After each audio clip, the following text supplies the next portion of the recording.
Hey, what's up, everybody? I am Johnny Christ, and this is Drinks with Johnny Live. Thank you so much for checking out the show. We've got a special one for you all here tonight. We're going to announce what we've been working on with my friend Chris Santos, who's about to join me on the show. First, I just want to thank you all so much for being here, and thanks to all the frontliners and everybody doing their best to keep us safe and healthy in these uncertain times. And thanks to Sweet Drop CBD oil. There's a lot of things about CBD oil out there that I'm not going to get into right now. Just go over to sweetdrop.com. They have everything there. They're not bullshitting you about what's in their product. It's a really good product. And if you use the promo code DrinksWithJohnny, you'll get 20% off your next order. I'm about to take some right now. Just to kind of start this thing off, you know? Like I said, a lot of misnomers about CBD or cannabis oil. This stuff is good, and they got all the information there at sweetdrop.com. Use promo code DrinksWithJohnny. You get 20% off. All right, now, as I said, we have a special episode. Today we're joined by celebrity chef Chris Santos, and we're about to announce, I'm just gonna get him on right now, and we're gonna talk about what we've been working on for the last month. So without further ado, I bring you Chris Santos. How you doing, man? Oh, wait, I don't have your audio. You got me? Yep, there it is. Hello? Hey, what's up, man? Hey, we're live and doing this virtually. This shit's gonna happen, right? No, I know, it's good, right? But with no delay, though, you can hear me fine? Oh, I can hear you good, man. We're all good. Beautiful. Great to see you, my man. Great to see you. Let's start this off first, but I want to ask you, how's everyone doing in your camp, man? I mean, you know, health-wise, we're doing okay. You know, I actually struggled early with this. I tested positive for coronavirus way back at the end of February, early March, and I was pretty sick for a while, but I'm completely recovered. Tested negative twice since, so thank God for that. You know, most of my friends and family are doing well. The biggest problem we're facing is, you know, I have a huge restaurant company. I'm a partner in a huge restaurant company, and we've had to lay off like almost 5,000 people. And a lot of them I do consider family. I mean, I consider all of them family, but some of them have been literally working side by side with me for 20 years, so they literally are like family. So we're just trying to do everything we can to help them out, and I appreciate you. We'll explain to everybody that's watching what's happening, but I really appreciate you stepping up really in a huge way for me and my work family so that we can try to help them out. Yeah, man, so much anything respect. we can do to help you, man. It's funny, we were in talks before about you coming on the show as a regular guest without all this stuff that we're going to talk about here in a second. But obviously with everything that happened, this couldn't happen, that episode couldn't happen yet. But we still got to have you down the line. I want to have you in person at some point down the line. 100%. We got to do that. We'll get a beer real quick. Yep. So before we go into the TAO Group that we're getting into, let's do a little icebreaker here. You are kind of an ambassador of Jagermeister, is that correct? I am. My official title was Chef Meister. Chef Meister. But I've been working with Jagermeister since 2013. The first year they put me on the Mayhem Festival, which was great. I got to go on tour for 3 weeks and do a bunch of fun stuff on stage and off stage. And I've just been working with them for a long time now. And they do great things for our work family. They've got they're going to be contributing to this as we get into it a little bit more.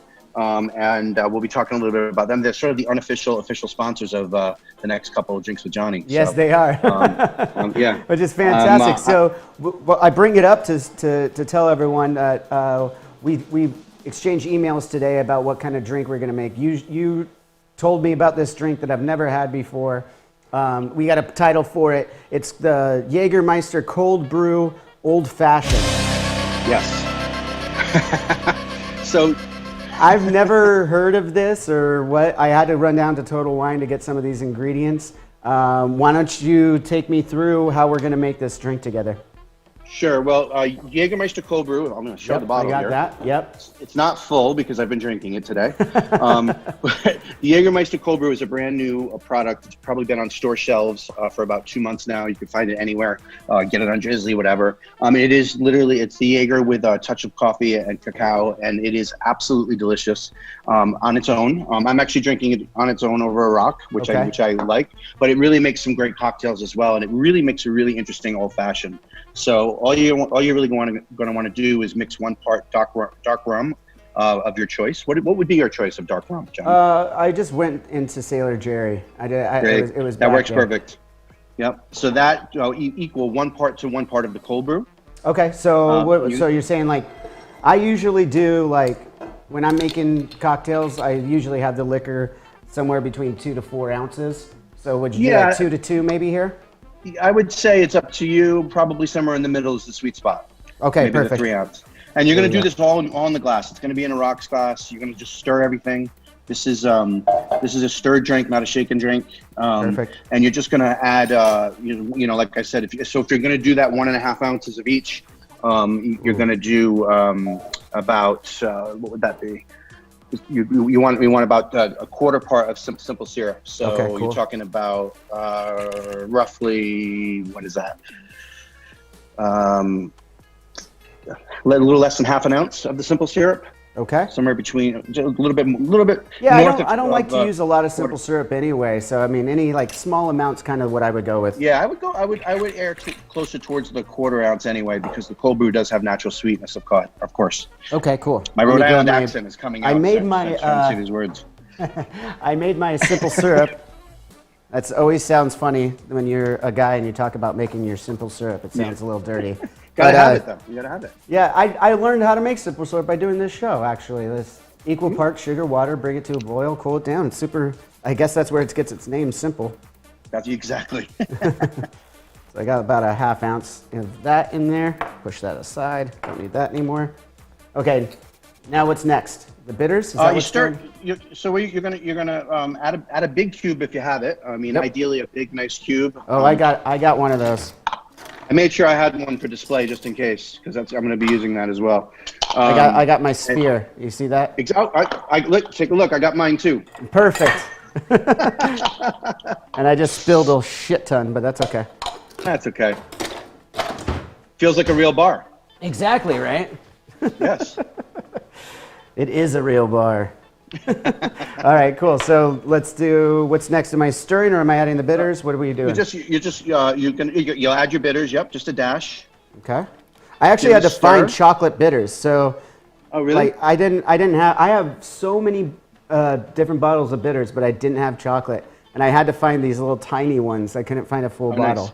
Well, that's part of my goal over the next 2 weeks is to put you on scavenger hunts each week for ingredients you've never used before. I love it. It gives me an excuse to get out of the house a little bit these Yes, times. yeah. The chef in me can't help it. Yeah, so you're just going to add some ice, give it a stir, and then garnish with a lemon and orange peel. I mean, it's that simple. Now you say peel, you mean kind of like a, Like the rind, yeah, just the rind, right? Like not a. Yep. Okay, I'm gonna stir that a little bit, just the rind. and then I'll garnish those. I actually have a little cheater.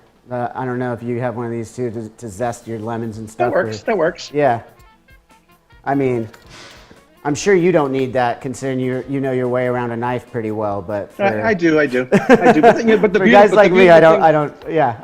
Yeah, the beautiful thing about cooking and or making drinks is, you can err here and there a little bit, and no one really notices. Yeah. Exactly. Why I'm Alright, not a cool. pastry chef. When you do pastry, you have to do everything exact. Can't do That's that. what I heard. Yeah, all the baking. That's gotta be tough. Yeah. All right, so here it is. Let's see what this Cheers. is all about. Cheers, man. That's pretty fucking good. It's good, right? It's different. It's definitely different. It's a little sweet. It kind of that chocolate and coffee.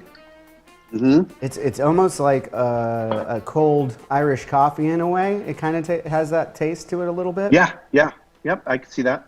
It's really good. I'm digging it, man. Thank you for introducing me to a new drink. And thanks Absolutely, to yeah. Jagermeister for sending us all this stuff and being pretty much the sponsor of these next few shows. Let's get into what we've been alluding to the whole time. You mentioned that you had a bout with the coronavirus, tested positive, and you were sick for quite a while. So Yeah. I know that this affects you personally, as well as you mentioned your entire work family, right? And Yep.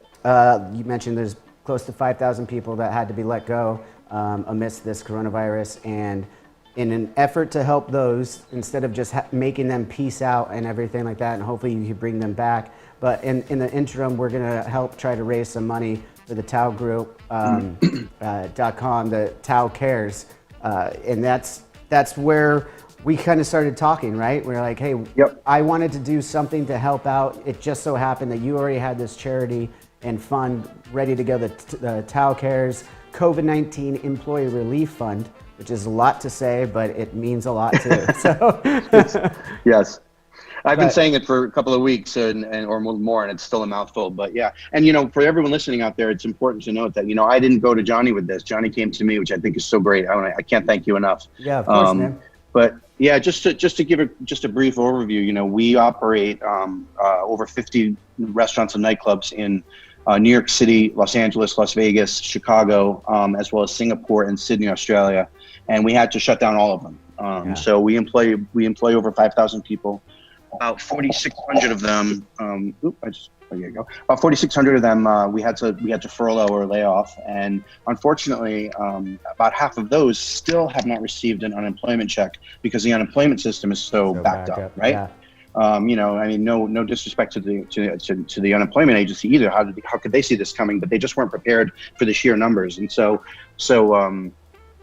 we have a lot of employees that are the backbone of what we do, and so a lot of them are having trouble feeding their family, paying their rent. So we established the TAO Cares COVID-19 Employee Relief Fund to raise money for our work family.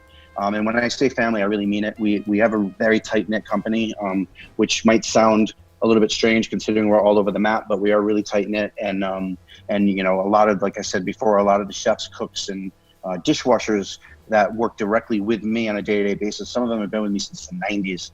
So if you can imagine, they're very, very close to me. And, no one really could prepare for this, for this. And so many of them, had savings, but they've blown through their savings or they're about to. And some of them can't pay rent or have to choose between rent and what groceries they're going to buy that week. And they have children. I mean, it's just been an absolute nightmare.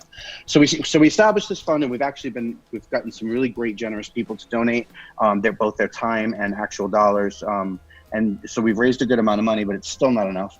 Every dollar counts. And so, we are just doing everything we can to raise money. And so outside of the box, I've been just before you even reached out to me, I've been just trying to do things outside of the chef world. I have a heavy metal record label with Metal Blade Records. Yeah. I work with Jagermeister. Jagermeister just made a huge generous donation, which I can't thank them enough for.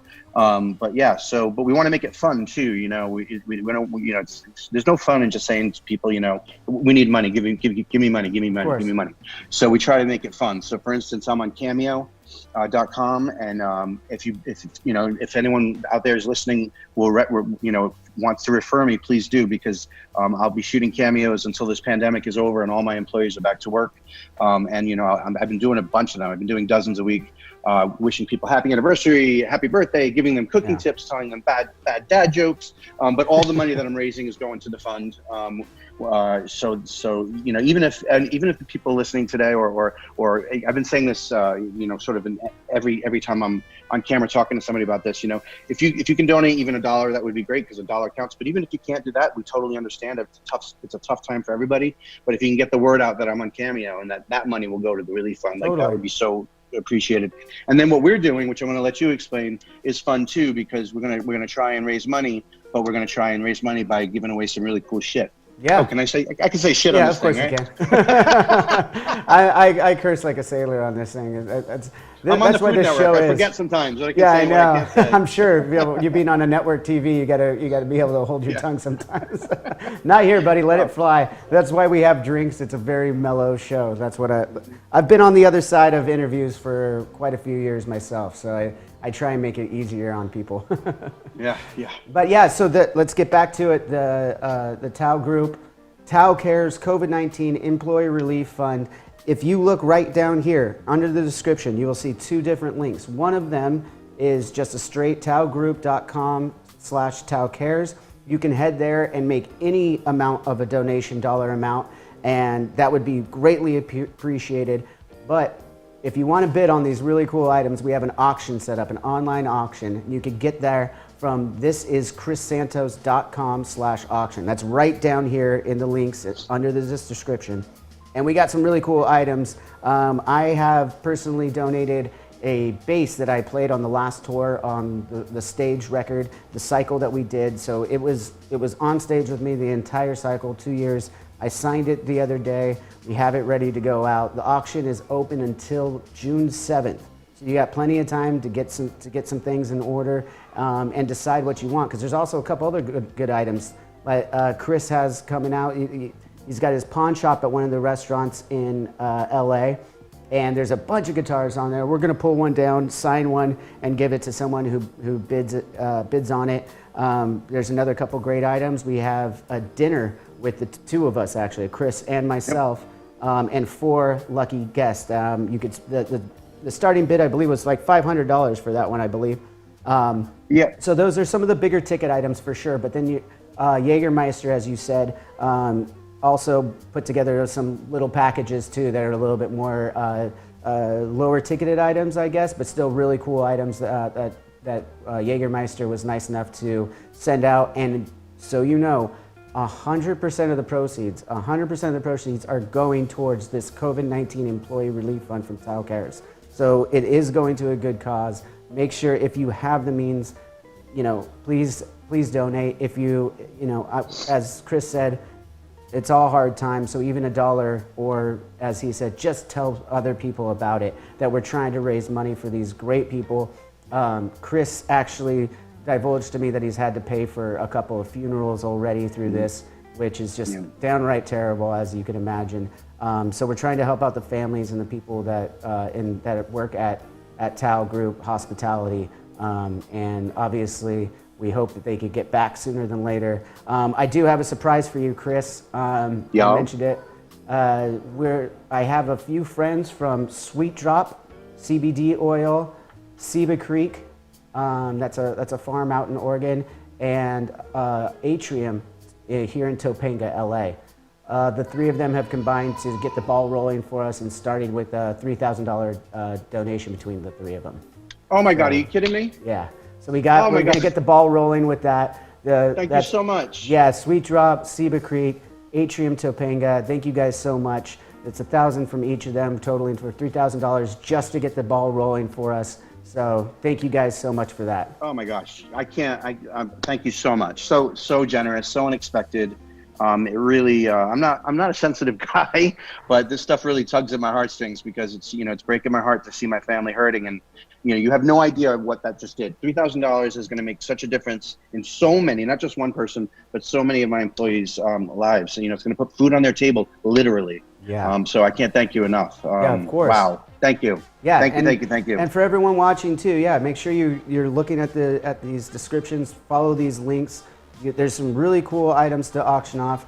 We also, Chris, we're gonna be joined by some other celebrities that are gonna be on the show to help out. Why don't you tell me who's gonna be next? We got you're the one that brought on Thursday's guest that's gonna come on with us. Yeah. So why don't you tell us about that? So I'll only speak to Thursday, but just so everyone knows, you're actually stuck with me for the next 4 drinks with Johnny's counting tonight. Yeah. I'm on Thursday. I'll be on next week on Tuesday and Thursday. This Thursday, we will be joined by none other than Jamie Josta. That's right. Of Josta and Hatebreed fame, a good friend of mine who I actually originally met in 2013 on the Mayhem Festival tour that was sponsored by Jagermeister, and so I would not have met him were it not for Jagermeister. Jamie's a great guy. He's become a really good friend.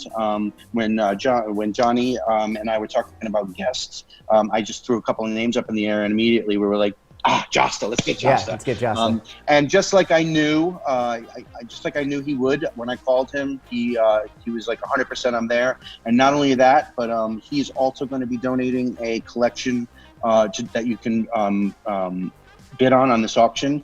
Just to let me go for 1 second, as Johnny said, there are all different kinds of things that you can bid on. For the Jagermeister stuff, it's as simple as a denim jacket and a graffiti jacket, really sweet though, really sweet looking. But also there's these Rich Franklin custom sneakers that are like amazing, that are very hard to get your hands on, that'll be auctioned off. There'll be a bunch of my stuff. So I have an award-winning barbecue sauce. I have a hot sauce. I have cookbooks. So there'll be that stuff. There'll be a bunch of my restaurant stuff. But also Jamie Josta is going to put together he has put together a package that you can bid on. He just hasn't told me what it is yet. but it'll be up by Thursday. It'll be up on the auction it'll site be up by Thursday. So everyone's going to want to keep tuning back into the live auction. And you can find that right here. This is chrissantos.com/auction. Keep tuning back in. There's going to be new stuff. What's that? I'm working the phones. So like, anyone that goes to this is chrissantos.com/auction, just keep checking back because, I'm working the phones. And so packages theoretically are going to be added, not just when we're on air or the next day, but over the weekend, maybe, you know what I mean? So, and that auction is going to go all the way through to June 7th. I believe at 7 p.m. Pacific time, we're going to close that auction and get in touch with all the winners.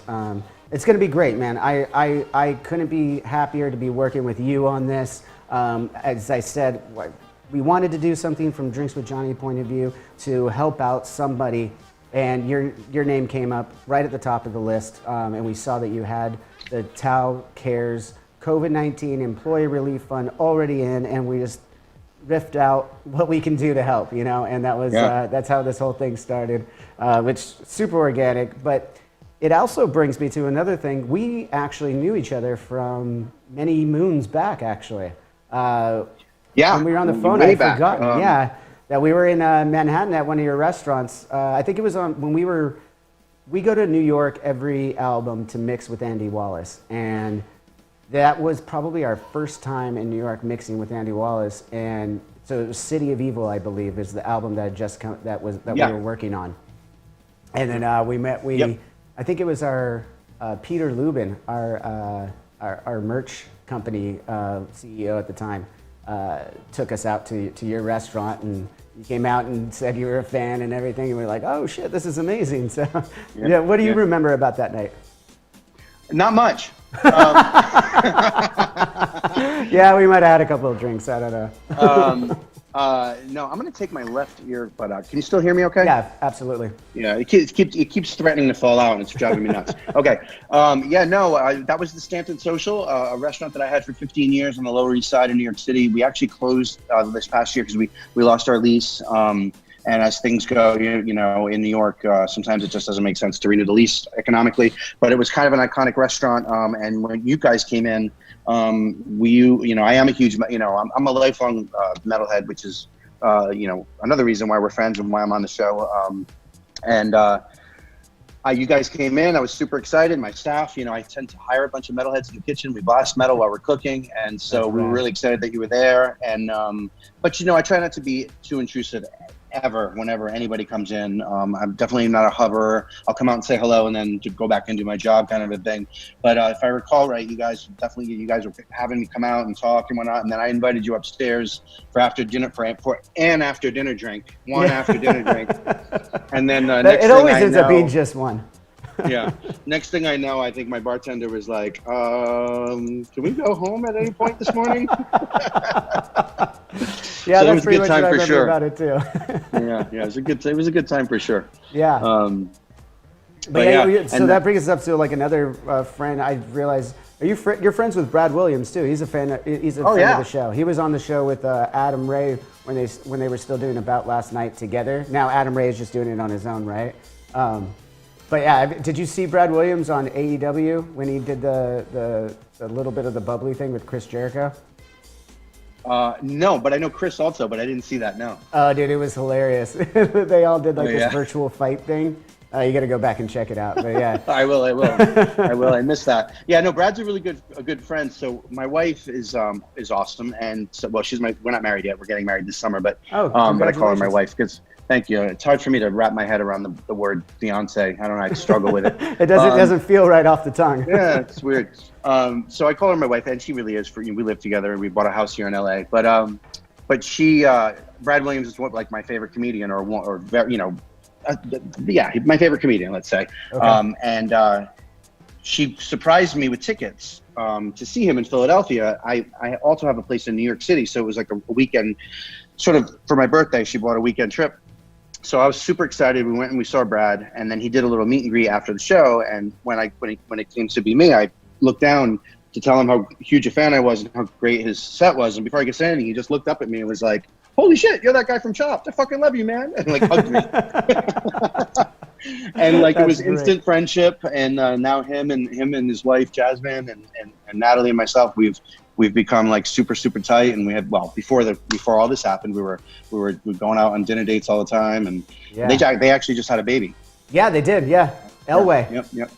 I don't really love the name's very cute, but being a Raiders fan and him being a Broncos fan, I'm kind of like, you know what? So he named his child after Elway. That's all I have to say is that's commitment. It truly is.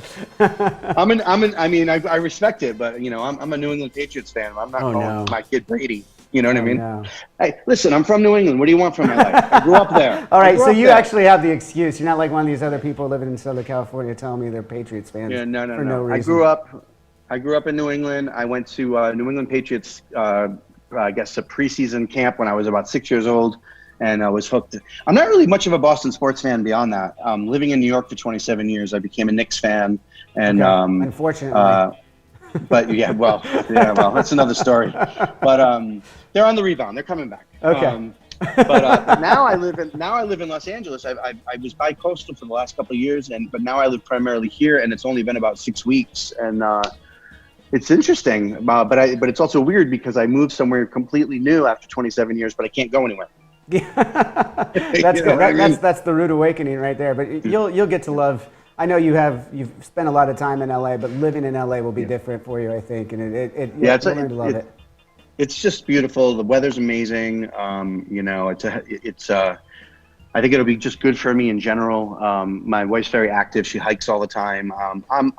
I like to box and I work out when I'm motivated. But the problem is in New York I wasn't motivated enough. But I think being out here and getting out in this beautiful Southern California weather is going to be a really good thing. Yeah, we'll just walk around the beaches and see all the beautiful people that working out all the time, and that's an inspiration enough, right? Right. You did mention boxing though. That's something that we're both into. I actually had Virgil Ortiz Jr. on the show a couple of weeks ago. He's a big Avenged fan, and we got connected somehow, and he's just a great kid. 15-0 in the I know exactly who he is. I'm actually besides food, metal and boxing are my two biggest passions, and I'm totally 100% hardcore of both. So I kind of have this crazy encyclopedic knowledge of boxing, and I've been training for almost 30 years. I actually started training with Freddie Roach as soon as his gym opens. I did one session with him before the pandemic, but that's no joke right there, man. Trainer, of course. And then you're gonna be in a celebrity boxing match sometime. Then is that what we have to look forward to? You know what? If it'll raise money for my relief fund, I will do it. Even though I'm 50 and I'm like a broken down old man, I will do it. I'm sure you still do pretty good. I do like a little bit of kickboxing at a gym. I don't spar. I do handbags and everything like that, but I don't spar. I don't want to mess with this prettiness. You know what I mean? Yeah, no, you can't. Yeah, exactly. In my youth, when I moved to New York City, I was sparring in the gym all the time. I actually sparred some pretty well known fighters, but back in the day, like the late Arturo Gatti, I shared the ring with, and oh wow. But I'm almost 50 now, so sparring's pretty much over. But I would, if there was an opportunity to do a celebrity thing, for a charity, I'd be. You want to fight? Actually, how about you? Me? Oh man, I just told you I don't like the sparring aspect of boxing. I like everything else. Yeah, but I'm 50 and 20 pounds overweight. Come on, man, that makes it even. I'll just run around the ring then. I'm just kidding. So you mentioned almost 50, but there's another guy who's over 50, might be coming back into the ring, Mike Tyson. What are your thoughts on that? Well, it's funny. I showed Natalie, my wife, a picture of him from a few years ago when he had let himself go, and a picture of him now when he's ripped. And I just showed it to her. We're sitting side by side on the couch, and I just looked at her and I said, "I really got to get my shit together." If this guy can do it. The truth of the matter is that so I started training in 1990, and I trained up until 2010. So 20 straight years. I was at Gleason's gym in New York City, which is a famous gym that Muhammad Ali worked out of, and so did Tyson. And I was always under 200 pounds. And then in 2010, I was sparring and I broke my two ribs, and we were getting ready to open up a restaurant in New York. And my partner said, "You got to get out of the boxing ring. Like, what are you doing? Like, we're opening a restaurant." So I said, "You know what? I'll take a little time off. and I took off 8 or almost 9 years. What I thought was going to be a little break ended up being almost 8 or 9 years. And I went from, in 2010, I was about 180 pounds. And in 2000, like the tail end of 2018, when I went back to the gym, I was 250. I gained 70 pounds in 8 years. And it sounds like a lot, and it is a lot. But it was gradual. When you say it's like it's about it's 8 or 9 pounds a year. It's less than a pound a month. You know what I mean? Yeah. So I've lost about 30 pounds being back in the boxing gym. I mean, I'm still got a lot of work to do. But when I look at pictures of me when I was at my all-time high, shall we say? Oh my God, jeez, where are my friends? Somebody should have done an intervention. Like, I don't know. They were just too busy enjoying all your delicious food you were cooking them. Yeah. So, it's tough. I always wonder what I would weigh if I was an accountant as opposed to a chef. But probably a little different. Yeah, so it's funny because. Go ahead. Say again. No, I was just gonna say. I've had this amazing career as a chef, and very lucky. I've been on the show Chopped on Food Network for 11 years. I'm a partner in all these restaurants, and I'm so proud of my career. But I'm also here because of my family that we're here supporting. But it's interesting. I'm a sort of a rarity, or in the minority of chefs. More that it's not so much that I love to cook. I do love to cook. But it's more that I just have a passion for food. I just have a passion for food. I traveled Europe extensively when I was in my early 20s, and I just fell in love. And I've done a lot of world traveling, and I'm so enthralled with the different cuisines where, whether you're in Southeast Asia or South America or Mexico or the south of France. It's really more like the love of food than the love of cooking, if that makes any sense. But that love travels, of food. what culinary region would you say is your favorite? Ooh. It's interesting because I would say Southeast Asia, even though that's probably the cuisine that I'm least knowledgeable of. My wheelhouse of cooking has always been sort of Spanish from Spain, Mexican, South American, sort of the Latin-inspired food has always been my thing, or what you would consider American food or new American food. Yeah. But in terms of travel, Southeast Asia is unbelievable. The food is just amazing. I could agree with you there.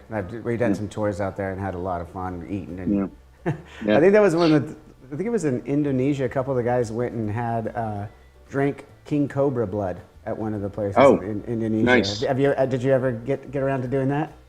I didn't do that, but in Cambodia, so I'm, I'll fight the biggest guy in the bar, but I'm afraid of spiders like you can't believe. Like, I literally, I'll fight anybody in a bar, but if there's a little spider in the house, I call my wife. I'm like, Natalie, the spider, help me! So what did you do?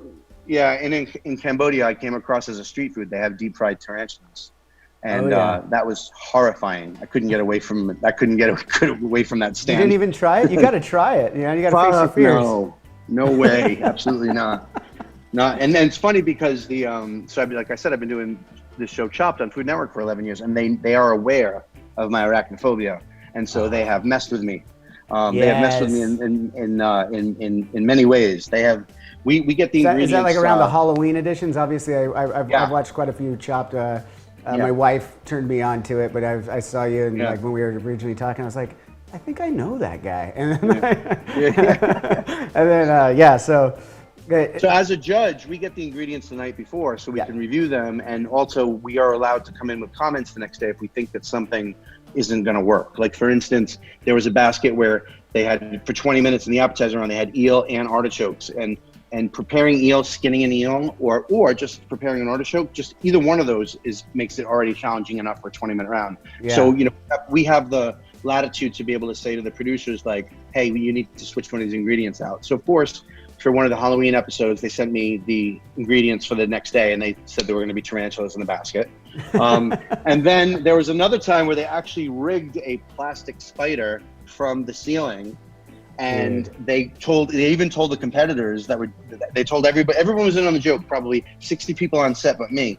And I'm sitting there getting ready to eat somebody's dish, and all of a sudden the spider comes down in front of me. And somebody's got video of it somewhere. I'm sure it couldn't be too hard to find. It's pretty hysterical. It's pretty hysterical. That's awesome. So I actually, that brought me up to another thing I heard related to Chopped. I wanted to ask, you have an allergy to shellfish, right? I do. So what do they just make sure that there's no shellfish on any of the things that are coming through Chopped, or Yeah. Okay. Yeah. So we'll never Yeah. see shellfish on when you're judging, right?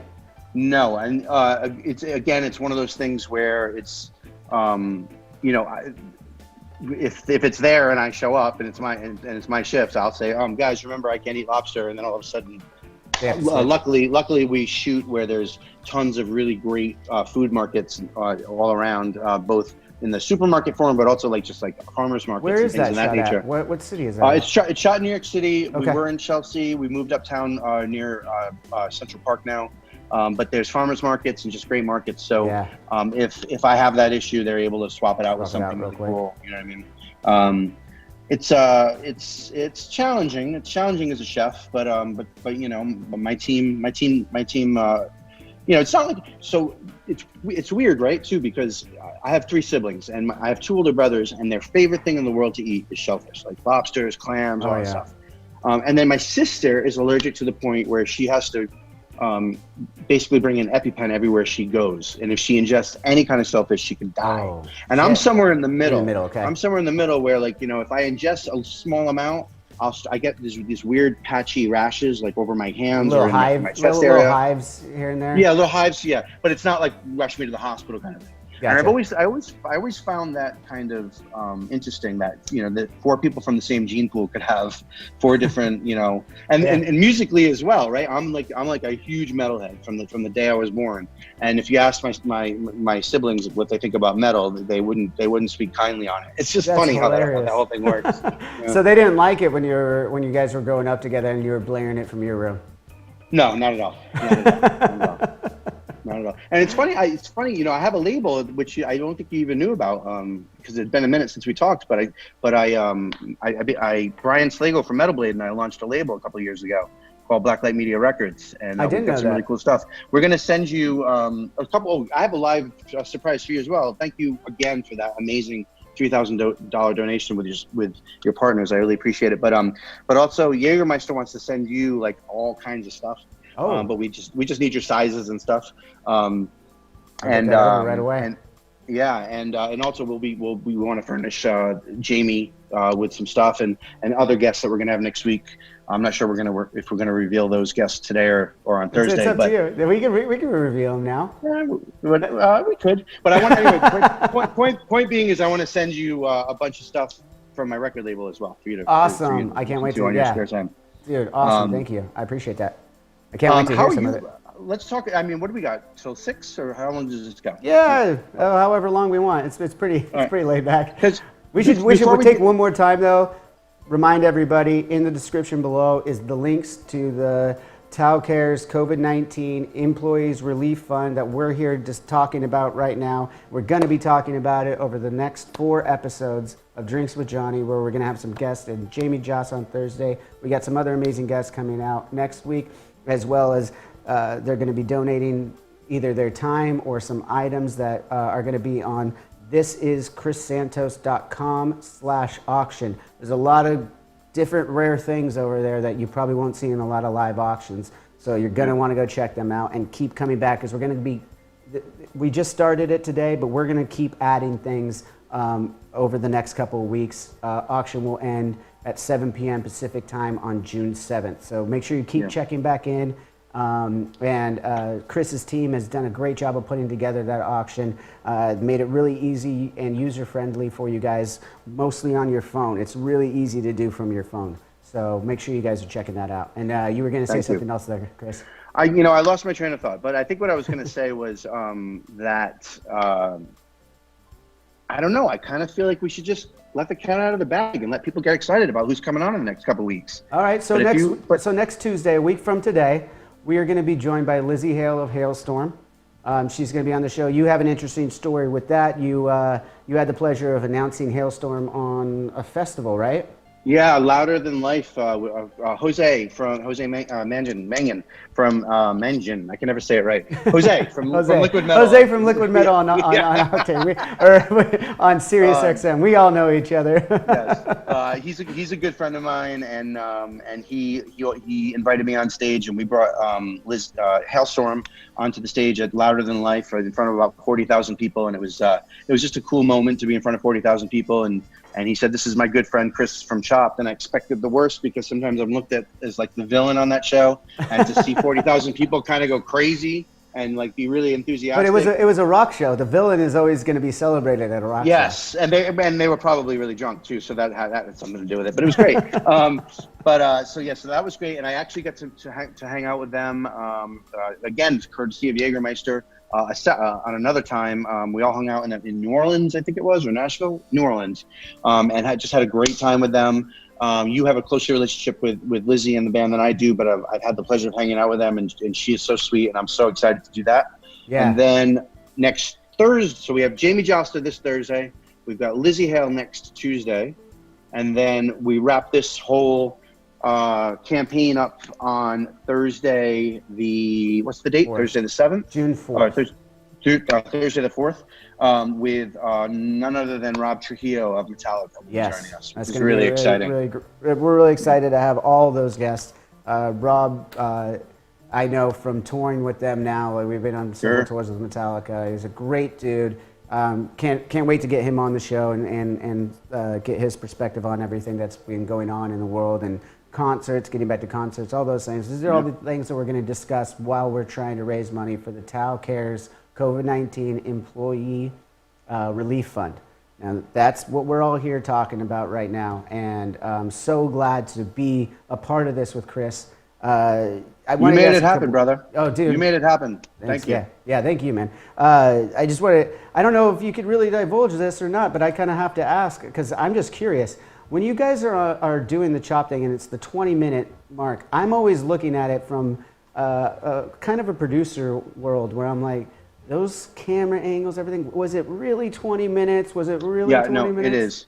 I would always tell the truth, unless I lied, but I'm going to tell the truth. I always tell the truth unless I lie.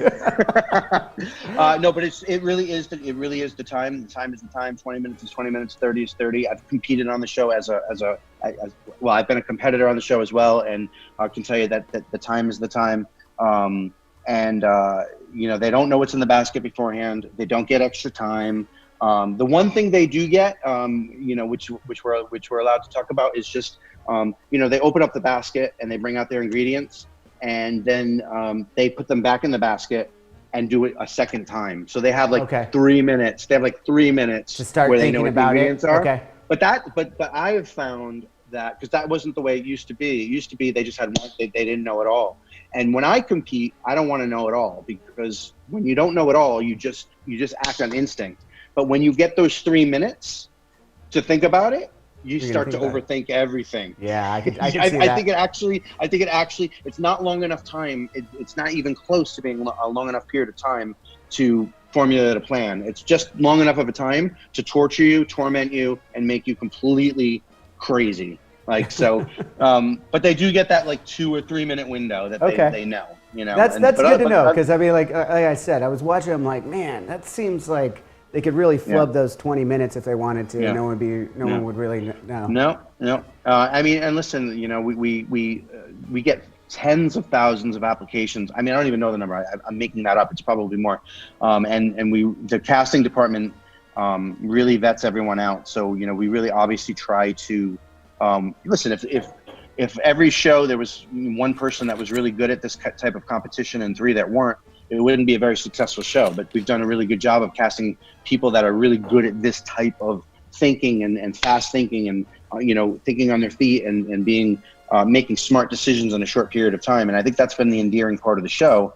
We joke that we're sort of like the Jeopardy of cooking shows, because we're going on 11 years, which is unheard of. And I think because it's a relatable formula, because everybody, at some point or another, everybody opens up the refrigerator and says, what am I going to make for dinner tonight? I've got this, and I've got that, and I've got this, and I've got that. I'm going to throw it together, Yeah, and so I think that's what's made it endearing. So I think it's the other endearing part that I enjoy is the different chefs' backstory a little bit and what they're trying to do. Yeah. A lot of times they're trying to open up a restaurant or something like that. So it has that charity vibe to it as well, Yeah, it makes it hard as a judge though sometimes, because you hear their stories. It is an hour-long show, By the way, I'm on the new episode that's on at 9 p.m. Eastern is 9 p.m. Eastern Pacific is on tonight. It's a new episode, and I'm on it. Yeah. Shameless Everybody plug. can go Shameless check out plug. No. That's what plug. we're here for. I'll plug it for you so it's not shameless. I know what I'm going to be doing in about 10 minutes when we're done with this live show. I'm going to go sit down and watch Chopped with my good friend Chris Santos. You should too. But you know, but the thing is like, you know, it's hard for us because, you know, we shoot it's about a 12-hour shoot day. Oh wow! So we get and it takes about 2 months to edit one show down to the hour because there is so much content and there is so much camera work. And so when we are talking to a chef about their dish, you might see us talk to them for a minute, but in reality, in real life, we talk to them for a good 10 or maybe even 15. No, let's call it 8 to 10 minutes. Okay. We talk and we get into their story as much as we can. We want them to be able to tell their story as much as possible. Bad thing about that is that as a judge, we are only judging what's on the plate, period. End of story. Can't judge a story. And sometimes, you know, it's happened where it's, you know, it's the end of the show and it's down to 2 people and one person really needs the money because, you know, they want to buy an engagement ring or they have a family member who's sick and they need money. And the other person's kind of like a knucklehead that wants to buy a surfboard if they win. But the person, but the one that wants to buy the surfboard had the better food. So we got to give it to them. You got to give it to the surfer. And, so that's what we do, but it can be hard sometimes. You know, I could imagine that. Have you? I mean, in that you're getting to learn some of these stories. Have you connected with any of these contestants beyond the show? Certainly, yeah. Certainly, some have come to work for me. Some I've tried to recruit, but have moved to different parts of the country. I've had one chef who I actually flew him to New York for a couple of days and tried to recruit him, but, you know, he just wanted to stay close to his family where he was from. And I've also, I've started friendships with a bunch of them, some of them who it started as where they wanted to kind of, you know, use me as a resource for questions or answers or, you know, wanted my guidance, but we've gone far past that now and now we're just friends. It's been a really cool experience. I mean, the show is great. One of the most unusual things about that show is that almost the entire staff, and I'm talking camera, producers, directors, assistant directors, culinary, they've all been there from the beginning. That's rad. That's rare. That doesn't happen. Yeah, no, it's unheard of actually. That's really cool. So that's really like a family. Yeah, I've been really lucky to align myself both with TAO Group Hospitality and with the Food Network family, that it really is a family kind of environment. So it's cool. That's rad. I mean, that's what you want. Like, we got a family environment in our band too.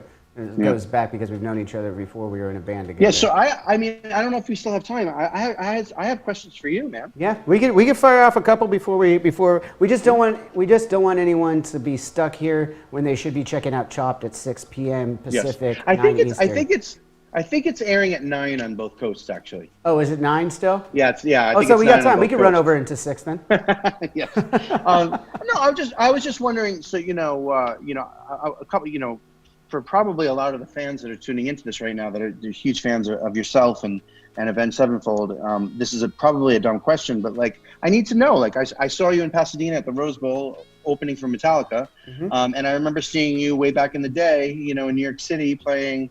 I don't remember what Webster Hall or I don't know what venue it was. Hammerstein or something like that. Yeah, Hammerstein. Yeah, what's it like to go from that from that cap to opening for Metallica at the Rose Bowl and it's surreal. I mean, I could everything that I'm going to say is going to sound cliche, but there's a reason why these things are said so often to the point that they become cliche. The reality is, it's completely surreal when you actually take a second and look at what it is at face value. But I don't look at it that way. It was such a gradual thing, and I enjoyed every minute of playing those clubs and watching the fan base grow, that it was such an evolution that it just kind of felt natural. It didn't feel like, oh, fuck, now we're in front of 100,000 people at a time. Right. And it's, it's great that those times happen, but like, you actually have to have a little bit of self-reflection, to be honest, to even notice that there's surreal times. Because like I said, I just go through and next thing I know, we're doing this and it's like, oh, fuck, like we're doing pretty good for ourselves. Because the other thing is we're also, us in the band, and I guess I'll only speak for myself, I always want to keep propelling forward. I always want our projection to be going up, not staying stagnant. And So in a way, yes, I'm super glad with the success that we had, but it's never enough. We want to be on the projection going up at all times, and constantly pushing ourselves to make that happen. Yeah, that's great. And then I guess the other question I had for you was just when this whole pandemic went down, where were you guys at in terms of, were you planning on touring this year, or were you sitting out this year and working on new material? What was your plan? We've been working on new material since we got off the road pretty much at the end of 2018. So yeah, we've been working on new material. Obviously, with the pandemic hitting, it changed some things for our projections, but I can't divulge too much of it because it'd be really irresponsible at this point. Sure, just because of course. There's a lot of moving parts. Obviously, with the pandemic, when do you start going back to normal? When do concerts start happening again? There's no answer to any of these questions yet. So I would be irresponsible if I just threw out a date or something like that. And But yeah, no, we've been actively working at Avenged Sevenfold on new material for a long time now, and it's. Are you able to work remotely during this pandemic, or are you guys? During the pandemic, yeah, we each have our own home studios that we're writing from. Also, the two of us are actually family. Brian and Matt, married twins, so they're actually family. So they've been kind of quarantining together too. So that's been a little bit easier. Cool. But yeah, I have a home studio that I write in. We send stuff through Dropbox and everything like that, and. We've been working pretty hard on it, and yeah, there's nothing else really to do in the quarantine, to be honest, than play music. I know. It's play music and do this show for me right now, and that's pretty much taking up my whole time. That's great. That's good to hear, man. I'm excited to hear new stuff, and I'm excited now that I'm. I mean, it's weird to say. I mean, because it's only been 6 or 7 weeks, but now that I live on the West Coast, I'm very much looking forward to this all getting back to normal. So that I can come check out your place. You can come check out my place. I got a studio here as well. Do you play? Drums. Do you play? You play drums? Yeah, okay. I play drums. I mean, I'm mediocre, but we could still have fun. Okay, we got jam. I jam with you. But I've got amps. I got a bass here. You don't have to bring a bass. I've got amps. You just show up and we'll have some fun. Dude, I'm gonna have to send you one of my signatures, not for the auction, which is open right now, by the way. Everyone, go to thisischrissantos.com/auction. And one of my basses is there. Hang With Me and Chris is there. There's a lot of other great items from Jagermeister and Chris. And there's going to be much more items to come in the next few days to a couple weeks. You're going to want it. If you have the means, please go bid on one of these things that you think you would enjoy. If you don't, you could go to taogroup.com/TAO Cares. And that is just a dollar amount that you could put in. Even a dollar would mean a lot to us. As we're trying to help out the families that work for the TAO Cares, the TAO Group Hospitality. So if you have the means, please help us out in helping those who need it in these crazy times. Last thing before, we have you for the next few episodes. We're gonna get more into a deep dive with you later, but I do want to ask. You mentioned that you did a lot of traveling in your early 20s abroad. Did you go to a culinary school? I wasn't sure about this. Yeah, so I went to a culinary school called Johnson & Wales University. It's in Rhode Island. It's one of the largest culinary schools, or I guess the second largest culinary school in the United States. Actually, I just couple of years ago, I returned as what they call a distinguished visiting chef, which they choose one chef every year. That's an alma mater to come back and do kind of demos and speak at commencement. Yeah, it's pretty cool. You get a scholarship named in your name and stuff. That's rad. There's a Chris Santos scholarship out there, huh? Yeah, considering I entered culinary school as I was still 17 and kind of a metalhead, and all I wanted to do was be a rock star, but my mom made me go to culinary school. To go from that to coming back as the distinguished visiting chef 30 years later, it's pretty crazy. Did you find yourself? You said you're a drummer too. Did you find yourself in the kitchen drumming away on stuff? Sometimes, yeah. I mean, we don't listen to music when we're open for service, because when we're actually cooking for guests, 100% of our focus is on that. But there's a lot of hours before before that happens that goes into producing the food. And I, we typically use metal in our kitchen to motivate the staff. And so it's kind of funny because we'll go through, we'll start the day nice and light with, maybe even, some Dokken or some hair metal. And then, we'll just kind of get groovy and do some stoner rock in the middle of the day. But then as we get closer to opening, especially if we're behind schedule, we start listening to thrash metal or Slayer or Avenged Sevenfold. Perfect. It's get really, the amp, get it's the really, amps up. Yeah, it's really been the soundtrack of my kitchens for 30 years or 25 years. So it's pretty cool. That's rad, man. All right, so I think we're gonna put a bow on this episode for today. We got some Sounds good. Rad guests. If you're just tuning in, on Thursday we're gonna have Jamie Josta. Next Tuesday, a week from today, we're gonna have Lizzie Hale, and then we're gonna wrap it all up on next Thursday, June 4th, with Robert Trujillo of Metallica. I don't know. Why do you even have to say of Metallica now? Well, you say Robert Trujillo.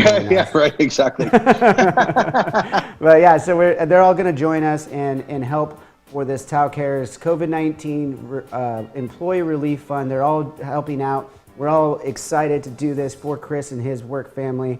It's going to be great. There's great things at the auction. This is chrissantos.com. It's right down there /auction. A link that'll take you straight over there. And again, if you just have $1 or something small, you could just donate a little bit at taogroup.com/TAO Cares. And as times are tough, and if none of those are some things, just if you could just spread the word that this relief fund is out there and is a good place for everyone to help out. And hopefully we get TAO back up sooner than later, and we could get into those restaurants and enjoy some delicious Chris Santos food, man. Yeah, let's do it. All right, thank you so much, man. And thank you again for the generous donation. Thanks everyone out there for listening. Come back on Thursday. We're going to have a lot of fun with Jamie. And this is awesome, Johnny. I can't thank you enough. Oh, thanks, man. I'm going to have fun over these next few episodes, man. All right, cool, man. All right. Good to see you. Good to see you too. All right, everybody, that was it for this episode of Drinks with Johnny. Thank you so much for tuning in. As we said, Thursday we're going to be back here at 4 p.m. with Chris and Jamie Josta. I'm really excited to hang with Jamie. It's been a minute. We've done some tours together back in the day with Hatebreed, and we were on Headbangers Ball when he was the host. So it's going to be great to see him again. And I'll just plug it one last time. This is chrissantos.com, right below here, /auction, is where you're going to want to go to find all these rad items that we're auctioning off. So if you have the means and it's something that you would be into, there's bases, there's hangs, there's rare merch, there's meet and greets, there's everything there, and we're going to be constantly uploading new items every day, so you're going to want to keep going back and checking that out. I guess that's pretty much it for today. We'll see you guys Thursday, 4 p.m. And I guess that's it. Oh, make sure you subscribe right here too, so you don't miss anything. YouTube, hit the subscription button, the notifications bell, so you don't miss it when we go live. You'll be like, oh, I forgot it was at 4. Well, now you don't have that excuse. Hit the subscribe button, notification. It's totally free. You're already here. And we'll see you next time. And as always, cheers.